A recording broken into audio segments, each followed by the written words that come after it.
मी माझ्या नशिबाने जास्त आनंदी होऊ शकले नाही, कारण मी एका अतिशय श्रीमंत व्यक्तीशी संबंधित होते. मी मध्यमवर्गीय कुटुंबातील असले तरी आमचं घर म्हणजे दिल्लीच्या अरुंद गल्ल्यामध्ये जुन्या पद्धतीचं घर होतं.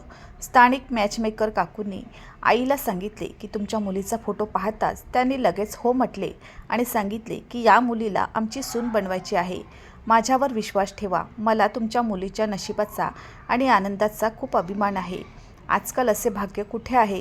हे सगळे ऐकून आईला आनंद झाला. आपली मुलगी एवढ्या श्रीमंत घराण्याशी संबंधित असेल याची तिला अपेक्षा नव्हती. माझ्यासाठी हे काहीसे आश्चर्यकारक होते. मॅचमेकर काकू म्हणाल्या, तुमची मुलगी हा कोहिनूर हिरा आहे आणि तिचे सौंदर्य पाहून त्या मुलाच्या घरच्यांना तुमच्या छोट्याशा परिसराची आणि घराची काहीच अडचण नाही. मग ती म्हणू लागली की उद्या ते तुमच्या घरी येतील आणि हो, मुलगा पण येईल.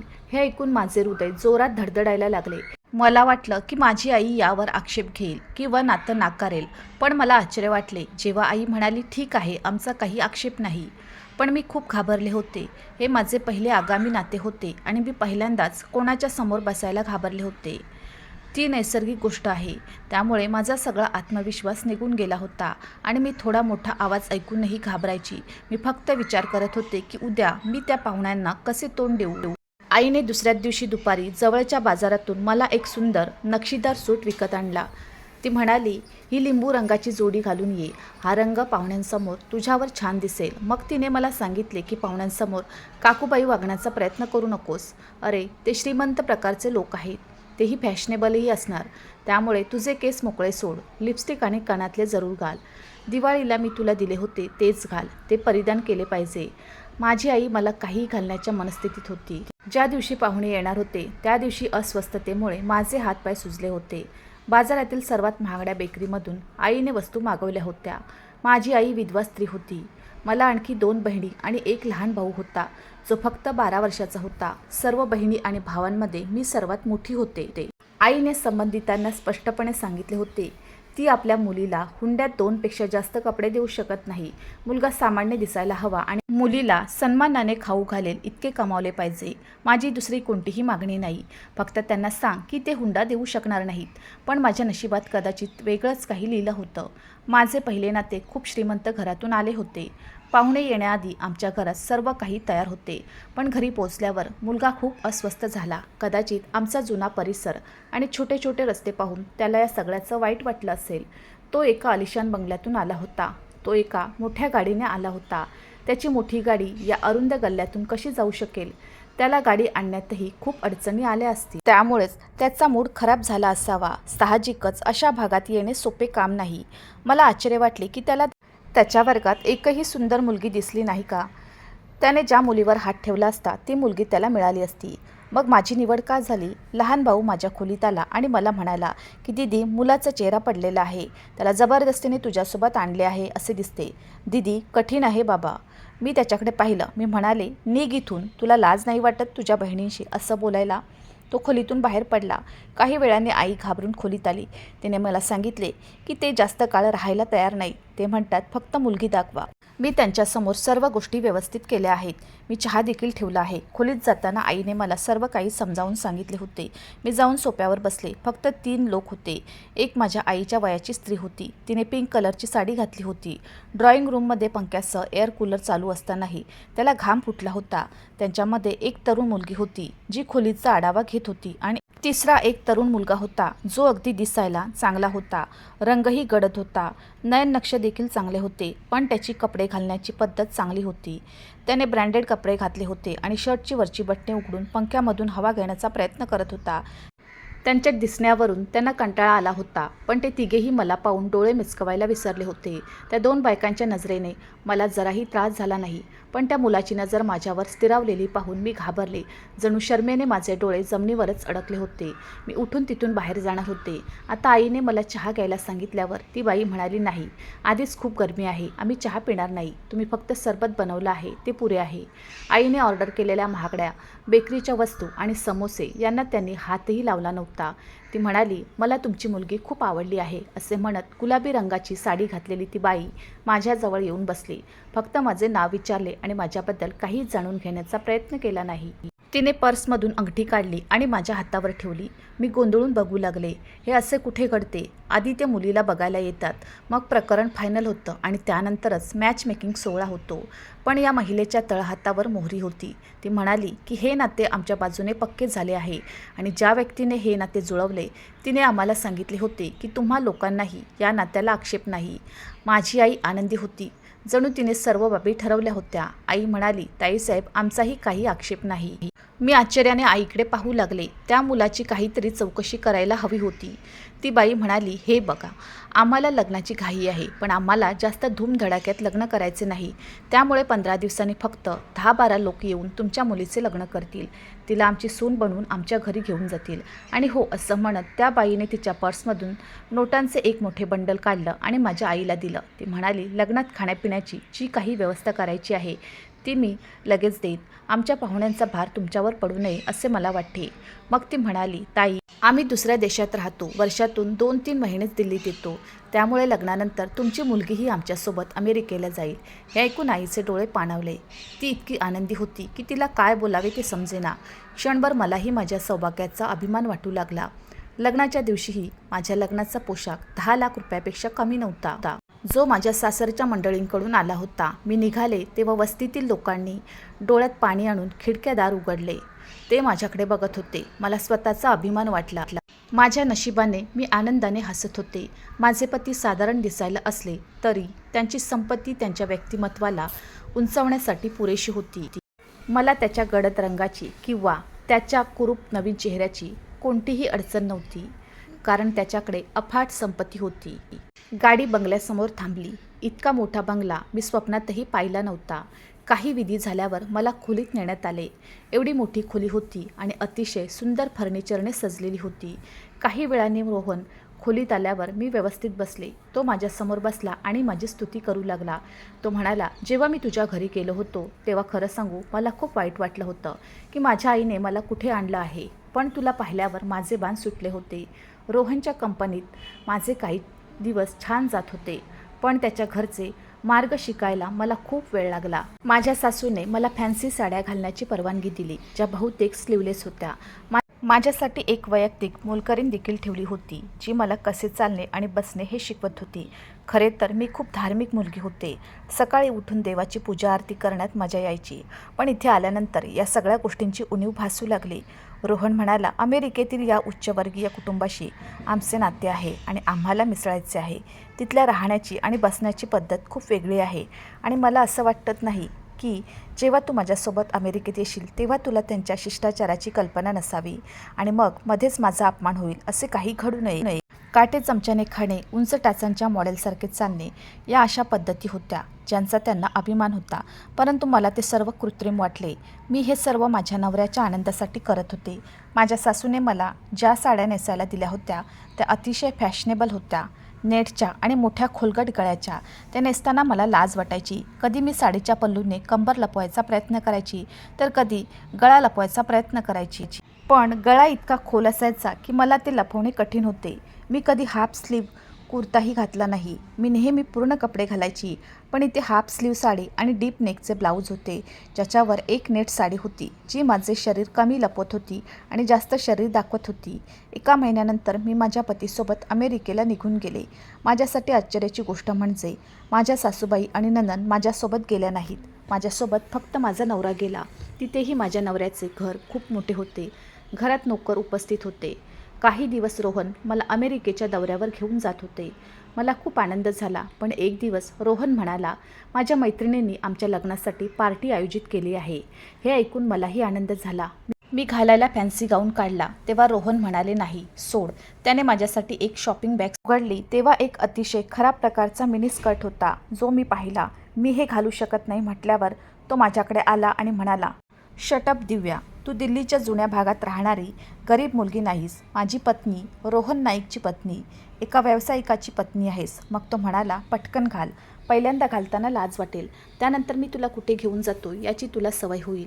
जर तू काही दिवस केलीस तर तुझ्या कपड्याप्रमाणे तुझी लाज कमी होईल. तू एक सुंदर बायको आहे. देवाने तुला हे सुंदर रूप दिले आहे. मग तू का लपून ठेवतेस? हे प्रदर्शित केले पाहिजे. हे कपडे घालून त्या पार्टीला गेल्यावर बरे वाटेल. मग तू सर्व पोरांच्या हृदयात आग लावशील. तेथे उपस्थित त्यावेळी सर्वजण माझ्याकडे आसुसलेल्या नजरेने पाहतील की रोहनची बायको किती सुंदर आहे. त्यावेळी रोहनच्या डोळ्यात एक विचित्र चमक होती, पण मला काळजी वाटत होती. मी याआधी असे कपडे कधी घातले नव्हते. माझी इज्जत म्हणजे माझा दागिना, जो रोहनला माझ्याकडून हिसकावून घ्यायचा होता. पण यावेळी मी रोहनला नकार देण्याच्या मनस्थितीत नव्हते. मी ते कपडे घातले होते, पण मी खूप घाबरले होते. रोहनने माझी बाकीची तयारी सुरू केली. माझे लांब दाट केसही मोकळे सोडले होते. मी बायकोसारखी कमी आणि मॉडेलसारखी जास्त दिसत होते. माझ्या मनमोहक सौंदर्याने मी पार्टीत पोहोचली होती, जिथे आधी स्त्री पुरुष उपस्थित होते. त्या पार्टीत बहुतेक अमेरिकन स्त्री पुरुष होते. तिथे भारतीय स्त्री पुरुषांची संख्या फारच कमी होती, पण त्यांच्याकडे बघूनही ते भारतीय आहेत की अमेरिकन हे वेगळे करणे कठीण होते, कारण त्यांच्या बायकाही तिथल्या अमेरिकन संस्कृतीप्रमाणेच हास्यास्पद कपडे घालत होत्या. इतके छोटे कपडे घालायला मला लाज वाटली. समोर एक डान्स रॅम्प देखील बनवण्यात आला होता, जिथे सर्व जोडपी नाचत होती. माझा हात धरून रोहन मलाही डान्स रॅम्पवर घेऊन गेला आणि माझ्या उघड्या कमरेवर हात ठेवून नाचू लागला. तिथे बेशरम नावाचे वादळ उठले होते, ज्याचा मला रोहनने भाग बनवले होते. माझी विवेकबुद्धी मला आतून छळत होती. मला लाज वाटू लागली होती. मी एका विचित्र कोंडीची बळी होते. मी स्वतःला त्याच्या तावडीतून सोडवायचा पुन्हा पुन्हा प्रयत्न करत होते. मी म्हणाले, रोहन, मला हे सर्व करायचे नाही. तो मला म्हणू लागला की तू करायलाच हवे, नाहीतर हे सर्व कसे समजणार तुला. बघ, इथल्या वातावरणात हे सगळं समाविष्ट आहे. हे तुला करावे लागेल. अचानक नाचत असताना समोर उभा असलेला एक अमेरिकन मुलगा माझ्याकडे पाहत आहे असे वाटले. त्याचे तीव्र डोळे माझ्या संपूर्ण शरीराकडे टक लावून पाहत होते. मला अस्वस्थ वाटू लागले. मला एक मोठी चादर लपवून स्वतःला त्याच्या नजरेतून वाचवायचे होते आणि रोहनला स्वतःपासून मुक्त करायचे होते. तिथे उपस्थित खुर्च्या आणि टेबलावर जाऊन बसायचे होते. तेवढ्यात तो इंग्रज मुलगा रोहन जवळ आला आणि इंग्रजीत म्हणाला. तो रोहनला काय म्हणाला ते ऐकून मी श्वास घ्यायला विसरले होते. इंग्रज मुलगा रोहनला विचारत होता, मी तुझ्या बायकोसोबत डान्स करू का? मला वाटले की रोहन नकार देईल, पण मला धक्काच बसला. का नाही म्हटल्यावर रोहनने मला स्वतःपासून मुक्त केले आणि माझा हात धरून त्या मुलाकडे हलकासा धक्का दिला. मी दचकले आणि त्या माणसाच्या छातीजवळ पडले. मला कोणीतरी आगीच्या भट्टीत टाकल्यासारखे वाटले. मी लगेच त्या माणसापासून मागे हटले. त्या मुलाने पुन्हा माझा हात धरून मला जवळ घेतले. मी त्याला स्वतःहून माझ्याकडे येण्यापासून रोखण्याचा प्रयत्न करत होते. मी म्हणाले, मला तुझ्यासोबत डान्स करायचा नाही. तू दुसऱ्याला तुझा डान्स पार्टनर बनव. मला तर रोहनचा राग यायला लागला. तो मला त्याच्या मित्रांच्या स्वाधीन कसा करू शकतो? मी रोहनची पत्नी होते, त्याचा आदर होते. त्या मुलाला नकार दिल्यानंतर मी तिथे राहिले नाही. उलट माझ्या समोरच्या टेबलाजवळ येऊन खुर्ची ओढून बसले. तिथे सर्वजण दारू पीत होते. तेही एकमेकांची बायको घेऊन नाचत होते. हे सर्व त्यांच्या संस्कृतीचा भाग असेल, पण माझ्या संस्कृतीचा भाग नव्हता. पहिल्यांदाच मला रोहनची बायको असल्याचा पश्चाताप होत होता. ते त्यांच्या बायकोला त्यांच्या मित्राच्या स्वाधीन कसे करू शकतात? पण ही कदाचित फक्त सुरुवात होती आणि शेवट त्याहूनही किळसवाणा होता. रोहन ग्लास उचलून दारू पीत होता. तो त्याच्या मित्रांच्या बायकोसोबत रोमॅन्टिक डान्सही करत होता. इथे संपत्ती होती, दारू होती, तारुण्य होते, सर्व श्रीमंत लोक येत होते.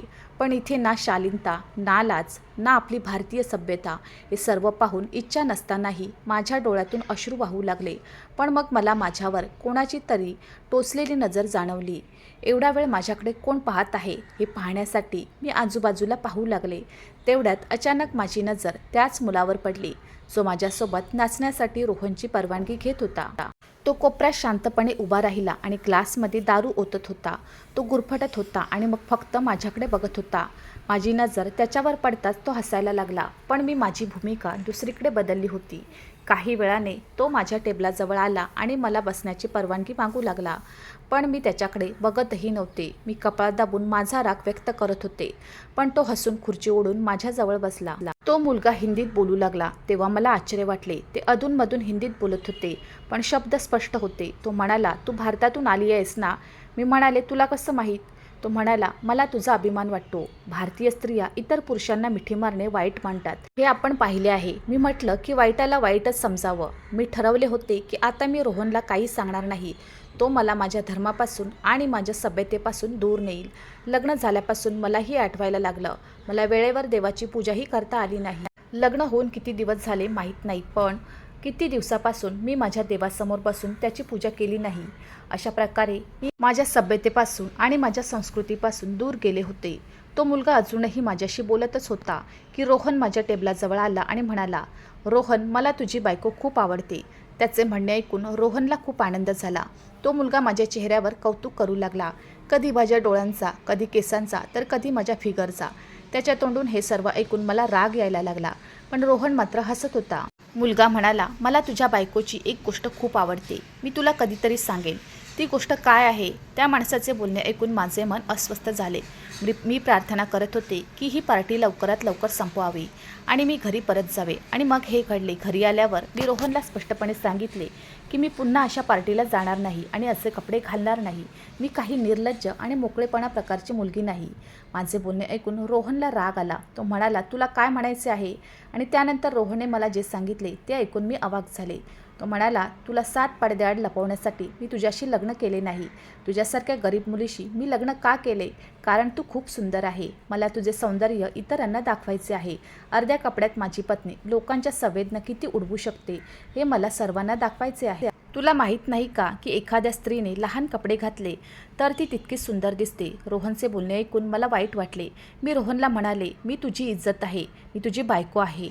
तुला याची लाज वाटत नाही का मला असे छोटे कपडे घालून तुझ्या मित्रांसमोर पाठवताना? तो म्हणाला, हे सगळे इथं चुकीचं मानलं जात नाही. मीही असे काही करणार नाही असे स्पष्टपणे सांगितले.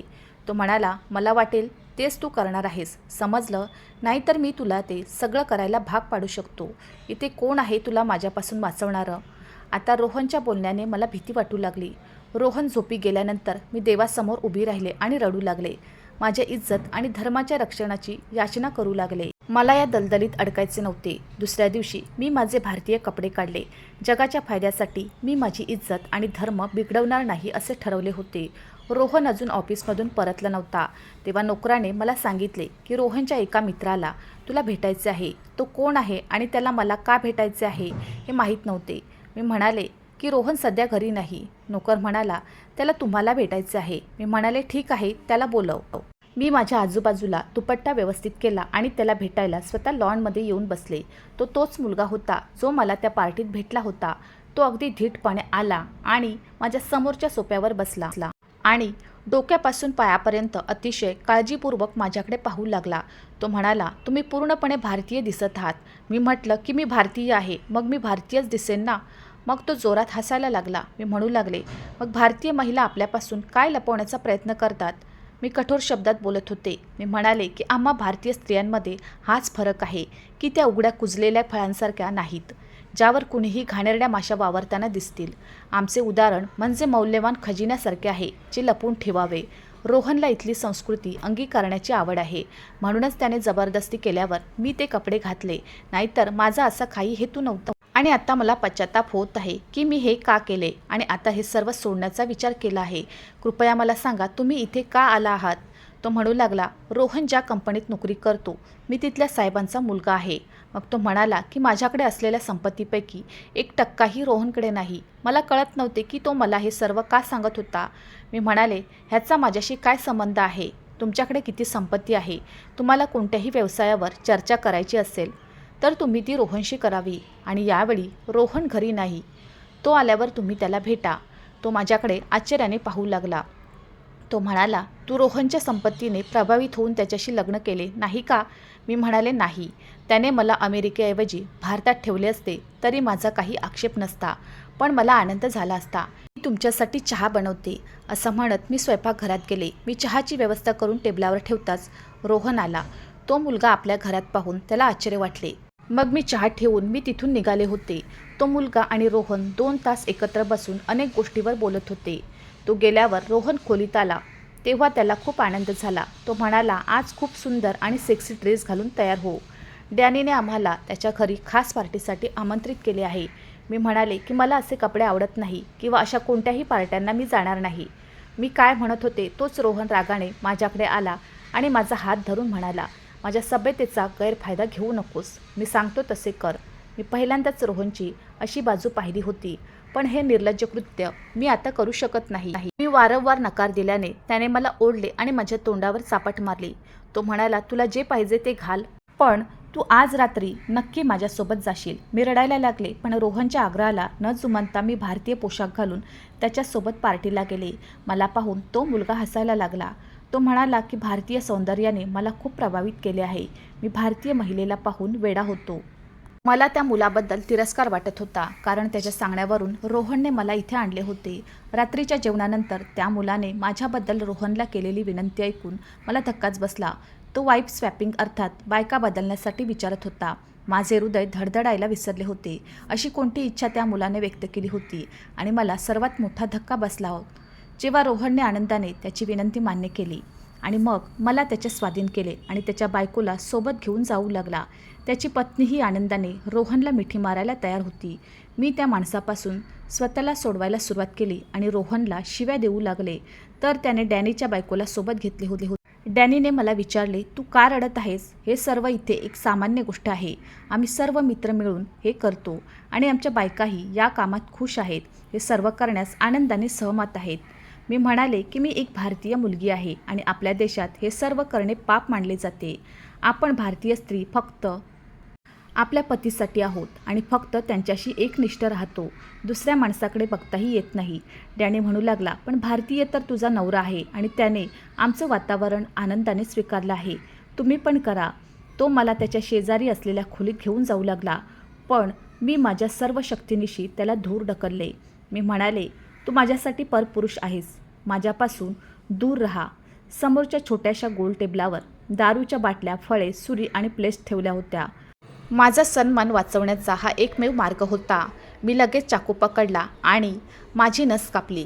माझा रक्तस्राव पाहून तो मुलगा आश्चर्यचकित झाला आणि माझ्या जवळ आला आणि माझा हात धरून म्हणू लागला, तुम्ही हे काय केले? मी म्हणाले की मी पापाचे जीवन जगू शकत नाही. मी मेले तर बरे. मला रक्तस्राव होत होता. आता मला चक्कर येऊ लागली होती आणि काही वेळातच मी बेशुद्ध झाले होते. पण जेव्हा मी शुद्धीवर आली तेव्हा रोहनचे त्या मुलाशी मतभेद झाले. त्याने मला विचारले की तू मूर्ख आहेस का? मी म्हणाले, मला का वाचवलेस? मला हे जीवन जगायचे नाही. देवासाठी मला विषाचे इंजेक्शन दे. मला मारून टाक. घाणेरडे जीवन जगण्यापेक्षा मी मरणे पसंत करेन. माझा वेडेपणा पाहून रोहन खोलीबाहेर गेला. मुलगा म्हणाला, मला भारतीय स्त्रिया आवडतात. मला माहीत नव्हते की स्त्रियांनाही हे रूप असते. तुला दुसरा पुरुष स्पर्श करू नये म्हणून तू मरण्याचा प्रयत्न केलास. मी आजपर्यंत अशी स्त्री पाहिली नाही. मग डॅनी म्हणू लागला, रोहनसारखा माणूस तुमच्या लायकीचा नाही.